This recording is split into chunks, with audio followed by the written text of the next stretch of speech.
मेरे प्रिय संघ लोक सेवा आयोग परीक्षा के अभ्यर्थियों, अभिभावकों, संबंध शिक्षक वृंद तथा मार्गदर्शक बंधुओं, स्वागत है आपका हमारे इस लोक सेवा की यात्रा के दूसरे भाग में। मित्रों, अब हम इस श्रृंखला के सबसे महत्वपूर्ण भाग में प्रवेश करते हैं। यह केवल इतिहास नहीं बताएगा, बल्कि यह सिद्ध करेगा कि यूपीएससी की प्रश्न शैली में आया परिवर्तन आकस्मिक नहीं, बल्कि एक सुविचारित संस्थागत विकास है। यूपीएससी की बदलती परीक्षा दृष्टि और 1993 से 2026 तक की इस ऐतिहासिक यात्रा में क्या वास्तव में प्रश्न कठिन हुए हैं या अभ्यर्थियों की तैयारी पुरानी हो गई है?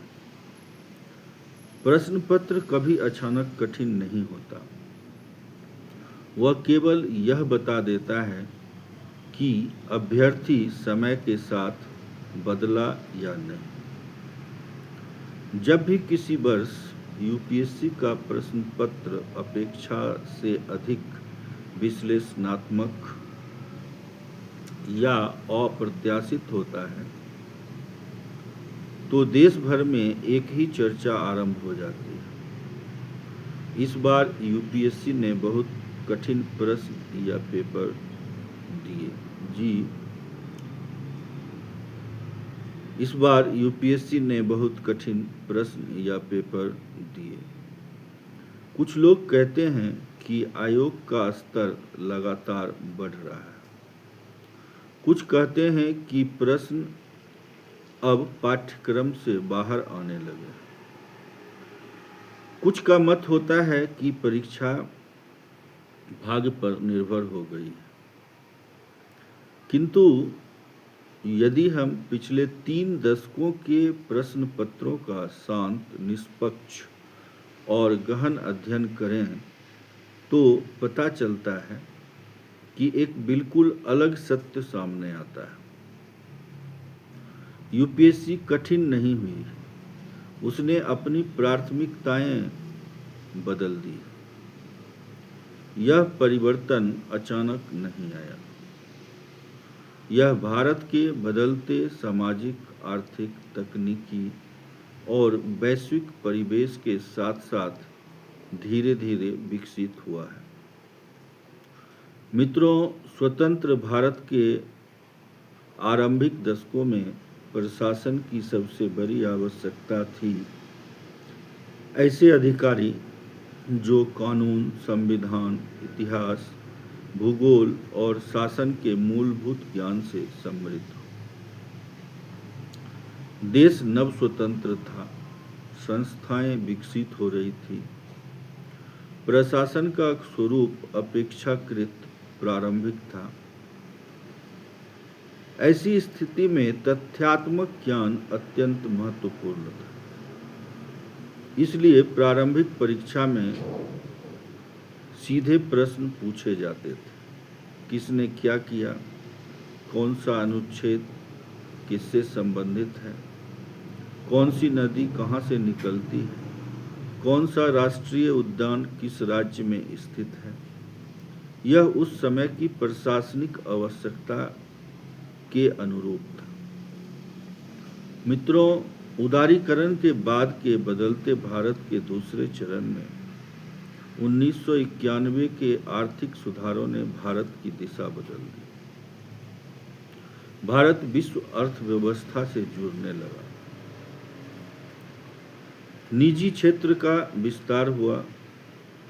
वैश्वीकरण ने प्रशासन की चुनौतियों को बदल दिया। अब अधिकारी को केवल सरकारी योजनाओं का ज्ञान पर्याप्त नहीं था। उसे आर्थिक सुधार, अंतर्राष्ट्रीय व्यापार, वैश्विक संस्थाएं, निवेश, प्रतिस्पर्धा और नई नीतियों को भी समझना था। इसी समय यूपीएससी ने धीरे धीरे विश्लेषणात्मक प्रश्नों की संख्या बढ़ानी प्रारंभ की। यह परिवर्तन बहुत धीमा था, इसलिए अधिकांश अभ्यर्थियों ने इसे गंभीरता से नहीं लिया। प्रिय मित्रों, सूचना क्रांति और इंटरनेट के प्रभाव के तीसरे चरण में 21वीं सदी का दूसरा दशक आते आते इंटरनेट ने पूरी दुनिया बदल दी। अब जानकारी दुर्लभ नहीं रही। आज कोई भी विद्यार्थी कुछ ही सेकंड में हजारों तथ्यों तक पहुंच सकता है। यदि प्रत्येक तथ्य मोबाइल पर उपलब्ध है, तो केवल तथ्य याद रखने की क्षमता का मूल्य स्वाभाविक रूप से कम हो जाता है। यूपीएससी ने इसी वास्तविकता को स्वीकार किया। उसने स्वयं से एक प्रश्न पूछा, जब जानकारी सबके पास है, तब उत्कृष्ट अभ्यर्थी की पहचान कैसे हो? यहीं से परीक्षा का केंद्र बदल गया। अब महत्व केवल जानकारी का नहीं रहा, महत्व हो गया जानकारी का विश्लेषण, अवधारणाओं की समझ, तथ्यों के बीच संबंध स्थापित करने की क्षमता और तर्कपूर्ण निर्णय। प्यारे मित्रों, यदि किसी वर्ष को आधुनिक यूपीएससी का प्रारंभिक मोड़ कहा जाए, तो वह 2013 के बाद का काल है। यूपीएससी के इतिहास के चौथे चरण की इस अवधि में आयोग ने धीरे धीरे प्रश्नों का स्वरूप बदलना प्रारंभ किया। अब प्रश्न सीधे नहीं पूछे जाते। उदाहरण के लिए पहले प्रश्न होता था, फलां योजना कब आरंभ हुई। अब प्रश्न बनने लगा, यदि किसी योजना का उद्देश्य यह है, उसका वित्तीय ढांचा यह है और उसका सामाजिक प्रभाव यह है, तो निम्नलिखित कथनों में कौन सा सही है? दिखने में यह केवल शैली का परिवर्तन था, परंतु वास्तव में यह सोच का परिवर्तन था।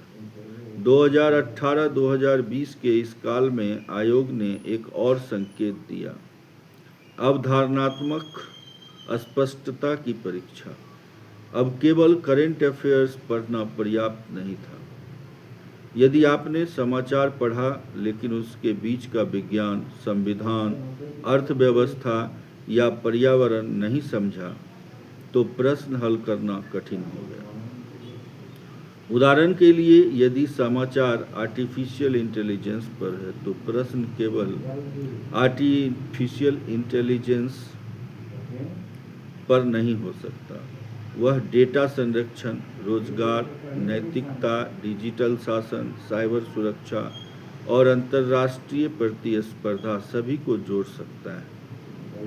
यहीं से इशू बेस्ड प्रिपरेशन की आवश्यकता स्पष्ट होने लगी।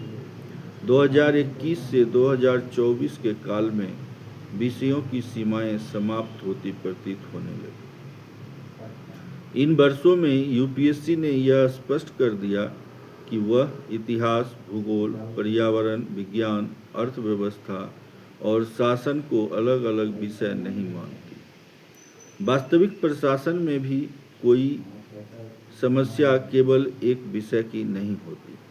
मान लीजिए एक नदी पर बांध बनाना या बनना है, यह केवल भूगोल नहीं है, यह पर्यावरण भी है, यह अर्थव्यवस्था भी है, यह संघीय राजनीति भी है, यह आदिवासी अधिकारों का प्रश्न भी है, यह जैव विविधता भी है, यह जलवायु परिवर्तन भी है, यह नैतिकता भी है, और यही यूपीएससी का नया दृष्टिकोण है। श्रोताओं, यूपीएससी 2026 ने इस पूरी यात्रा को एक परिपक्व स्वरूप दिया। प्रश्नों ने स्पष्ट संकेत दिया है कि रटकर पढ़ने की रणनीति अब सीमित लाभ देगी। कोचिंग नोट्स पर्याप्त नहीं होंगे। केवल करंट अफेयर्स मैगजीन पढ़ना पर्याप्त नहीं होगा। विषयों को अलग अलग पढ़ना पर्याप्त नहीं होगा। तथ्यों को याद करना सफलता की गारंटी नहीं होगा। अब आवश्यकता है समझने की, जोड़ने की, विश्लेषण करने की, उत्तर देने से पहले सोचने की। क्या वास्तव में प्रश्न कठिन हो गए हैं? यहाँ एक रोचक तथ्य समझना आवश्यक हो गया है। यदि 1995 का एक अधिकारी आज के किसी जिले में नियुक्त कर दिया जाए तो क्या उसे artificial intelligence, drone policy, cyber security, deep fake, climate finance, semiconductor manufacturing, digital public infrastructure और क्वांटम कंप्यूटिंग की समझ की आवश्यकता नहीं होगी?